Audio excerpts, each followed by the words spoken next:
The latest. Thank you for your love and support. The president of Namibia was interviewed on Leaders Talk, and he was asked about his opinion, how other people see China. And that as for the jealousy, we can't take it out because these people are jealous of China. The investment, the technology, the kind of things China is doing in Africa that these people are not doing, that we can't hide it, that the West is jealous. That people are hungry. China was able to give food to them. The bridges, the railways, most of the things that we see in Africa, we can say most of them are from China. Left to them alone, the way they're oppressing us, exploiting, and doing everything possible to keep the African poor, China should do the same. We know that anybody that comes into Africa has shortcomings. But when we compare China to the rest of the world, like the Western and America, we know China is a bit better. And they themselves are acknowledging it. And they're having issues with China because of the things that China is doing. China is treating Africans right. They don't decide what we should do. They don't control our leaders like these people, like what the West is doing. Telling us if we don't accept homosexual, this is what they are going to do to us. Sanction. They don't respect anything of the African. They don't regard our culture. They always try to tell us what to do. So now African leaders are waking up. These people that used to dance to these West people are not seeing that it's fine. Because when they go there, the kind of second-class treatment they get, they are not tired of it. When they go to China, especially the recent China-African summit, see the kind of wonderful reception they had. The red carpet, look at the ping-pong and the rest. So they've seen that, yes, there's a difference between the West and China. And they are working now because they also deserve respect. You know, Africans will love respect a lot.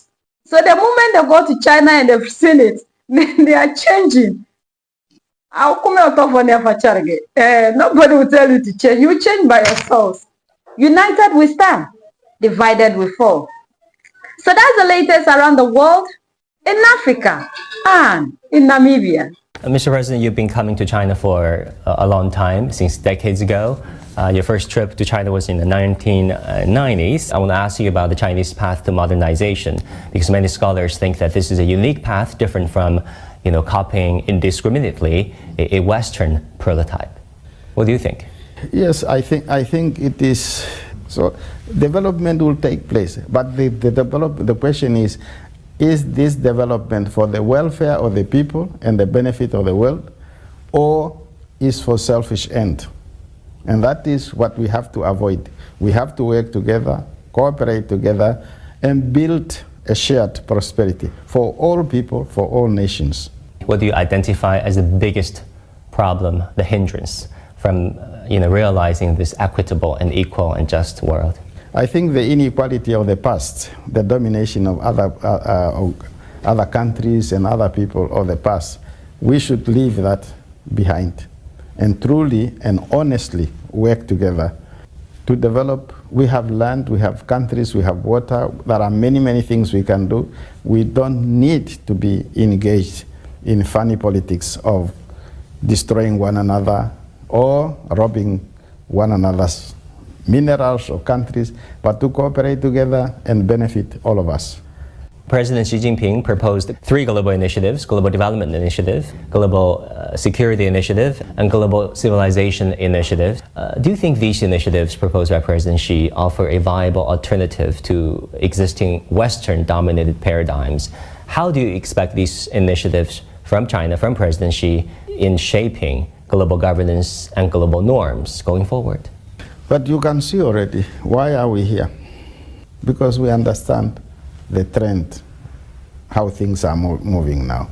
Multilateralism is very, very important. For some people to think that they are the only one, their country is the only one that matters. And the lives even of their people is the only thing that matters. Other people you can get rid of them, it's not important.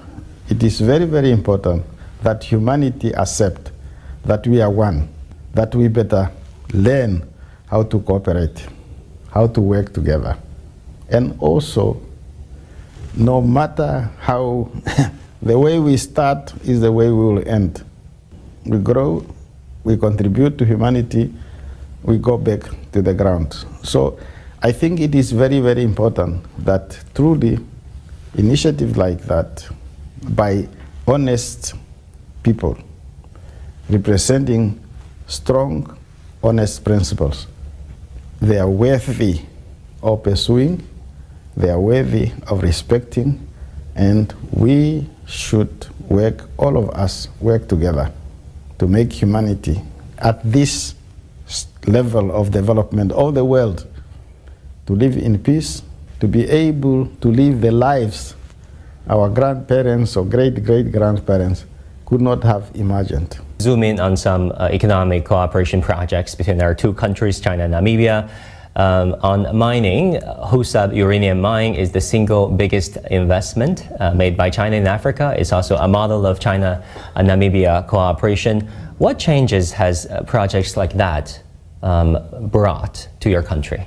A project like that, in the first place, in a country which is need employment, in a country which need technology, in a country which need development, it's very, very important to have, you have to have champions. National independence, this historical parallels.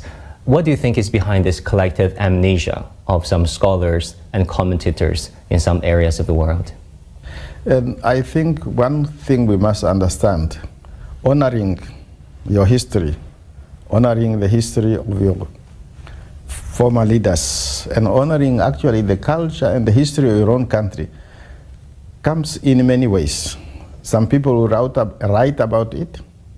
Some people will invent things about it. Some people will produce energy, food, and other things. Some other people respect and protect their own country, whether it is their harbors or space or land or air.